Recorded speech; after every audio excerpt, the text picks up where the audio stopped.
샬롬 로중 읽어주는 제입니다. 오늘은 3월 28일 화요일 로중입니다. 주님은 우리가 어떤 창조물인지 아시고 우리가 한낱 티끌임을 기억하십니다. 시편 103편 14절. 우리는 항상 예수의 죽음을 우리 몸에 지니고 다닙니다. 이것은 예수의 생명도 또한 우리 몸에서 드러나도록 하려는 것입니다. 고린도후서 4장 10절. 주님의 죽음을 우리 몸에 지니고 다니는 하루 되세요. 샬롬 하울람. 아마도 기독교 역사상 예수님 다음으로 성도들의 입에 많이 오르내리는 사람이 사도 바울이 아닐까 싶어요.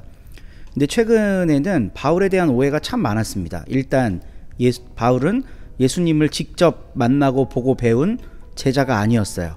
그리고 바울 서신에는 예수님의 삶에 대한 내용이 거의 없습니다. 뭐 성찬식 집례할 때 어땠다 뭐 요 정도 말고는 예수님에 대해 그분의 삶이 이러셨다, 이렇게 사셨으니 우리도 이렇게 살자 라는 얘기를 바울이 한 적이 거의 없어요.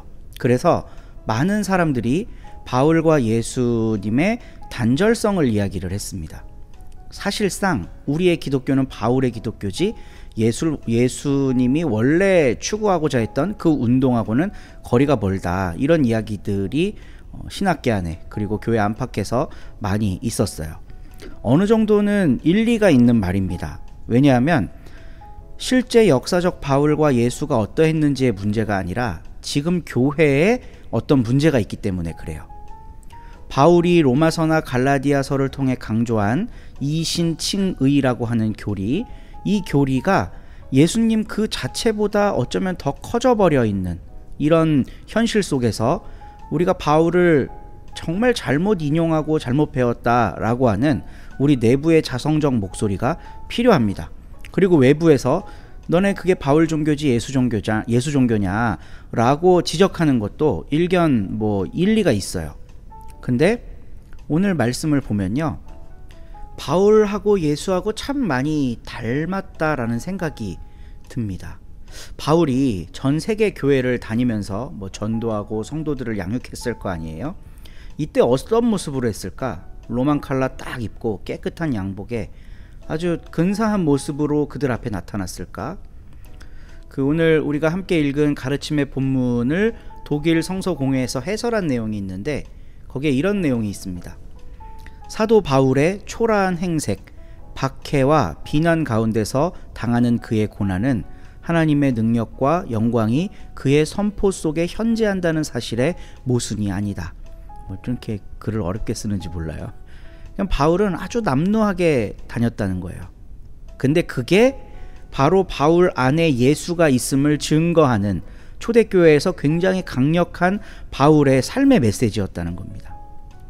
바울이 예수님이 이렇게 사셨으니 우리도 이렇게 삽시다 말로 안 했지만 이미 삶으로 예수님처럼 산 거예요. 예수님이 거짓골을 하고 다니시고 음식만 있으면 막 환장해갖고 드시고 이러니까 주위 사람들이 저건 거지냐, 개걸스럽게 먹는구나, 먹보고 술꾼이구나 이렇게 욕할 만큼 예수님이 이렇게 정갈하게 사시지 않았단 말이죠. 그런데 아마도 바울도 그랬을 거라는 겁니다. 고린도서를 통해 성도들에게 직접 그렇게 이야기하고 있어요. 오늘 번역된, 그러니까 이 헤르누트에서 번역한 말씀으로는 우리는 항상 예수의 죽음을 우리 몸에 지니고 다닙니다 라고 얘기하는데 새번역 성경엔 이렇게 돼 있습니다. 우리는 언제나 예수의 죽임 당하심을 우리 몸에 짊어지고 다닙니다. 그것을 통해 우리의 삶과 우리의 생명으로 예수님을 증거한다는 거예요. 오늘 아침에는 이런 가르침을 우리에게 준 바울을 묵상합니다. 좋은 하루 되세요. 갈라디아서 1장. 바울입니다. 사도입니다. 사도가 된 것은 사람들이 시켜서 된 일도 아니고 어떤 한 사람을 통해서 된 일도 아닙니다. 예수 그리스도님과 하나님 아버지, 곧 예수님을 죽은 사람들 가운데서 일으켜 살리신 분을 통해서 된 일입니다.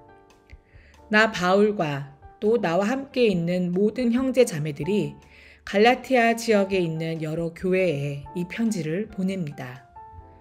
은혜와 평화가 여러분에게, 하나님 우리 아버지와 주 예수 그리스도님으로부터 내리기를 빕니다. 주 예수 그리스도님은 자기 자신을 우리의 죄값으로 내주셨습니다. 그것은 우리 하나님 아버지의 뜻을 따라 우리를 악이 지배하는 지금 세대에서 건져내 주시기 위해서였습니다. 하나님께 영광이 영원히 있기를 빕니다. 아멘. 내가 놀랄 일입니다. 그리스도님의 은혜로 여러분을 불러주신 분을 떠나 이렇게나 빨리 다른 복음으로 넘어가고 있는 꼴이라니요. 그 다른 복음이라는 것은 실제로는 존재하지 않습니다. 다만 몇몇 사람이 여러분을 혼란에 빠뜨리고 그리스도님의 복음을 왜곡시키려 하고 있을 뿐입니다. 그러나 우리 자신들이든 하늘로부터 온 천사이든 우리가 여러분에게 전한 복음과 다른 것을 여러분에게 복음으로 전한다면 그는 저주를 받아야 합니다. 우리가 전에 말했듯이 지금도 내가 다시 말합니다. 여러분이 받은 것과 다른 것을 어떤 사람이 여러분에게 복음으로 전한다면 그는 저주를 받아야 합니다. 지금 내가 사람들을 설득하는 겁니까? 하나님을 설득하는 겁니까? 내가 사람들 기분을 맞추려고 애쓰고 있습니까? 내가 아직도 사람들 기분을 맞추려 하고 있다면 나는 그리스도님의 종이 아닙니다. 형제자매 여러분, 내가 여러분에게 알려드립니다. 내가 전한 복음은 사람이 지어낸 것이 아닙니다. 내가 어떤 사람한테서 그것을 전해 받은 것도 아니고 배운 것도 아니기 때문입니다. 예수 그리스도님의 나타나심을 통해서 받은 것입니다. 내가 한때 유대교에 몸담고 있을 때에 어떻게 처신했는지를 여러분은 들었습니다. 하나님의 교회를 지나치게 박해했으며 교회를 송두리째 없애버리려고 했습니다.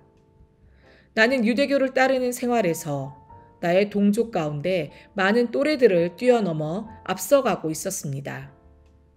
나의 조상들이 전해준 전통들을 지키는 데에도 엄청나게 열심인 사람이었습니다. 그러나 하나님, 곧 나를 어머니 뱃속에서부터 따로 구별하시고 은혜로 불러주신 분이 좋게 여기신 일이 있습니다. 그것은 그 아들을 나에게 나타내 보이시는 일이었습니다. 다른 민족들 가운데에서 내가 그 아들을 좋은 소식으로 전하도록 하시기 위해서 말입니다. 그때 나는 곧바로 살과 피를 가진 사람과 의논하지 않았습니다. 나보다 앞서 사도가 된 분들을 만나려고 예루살렘에 올라가지도 않았습니다. 나는 아라비아로 갔다가 다시 다마스쿠스로 돌아갔습니다. 그러고서 3년이 지나서야 게바와 안면을 트려고 예루살렘으로 올라갔습니다. 그리고 15일 동안 그와 함께 머물렀습니다. 나는 주님의 형제 야고보 말고는 사도들 가운데서 다른 사람은 만나보지 않았습니다. 내가 여러분에게 써보내는 것들은 자, 보세요. 하나님 앞에서 화가 나는데 거짓말하고 있는 것이 아닙니다. 그러고 나서 나는 시리아와 길리기아 지역으로 갔습니다. 그런데 그리스도님 안에 있는 유대아의 교회들에는 내 얼굴이 알려져 있지 않았습니다. 그들은 그저 이런 소문을 듣고 있을 따름이었습니다. 이전에 우리를 박해하던 사람이 이제는 그가 한때 송두리째 없애려고 했던 그 믿음을 좋은 소식으로 전하고 있다. 그래서 그들은 나를 두고 하나님을 찬양했습니다. 아멘.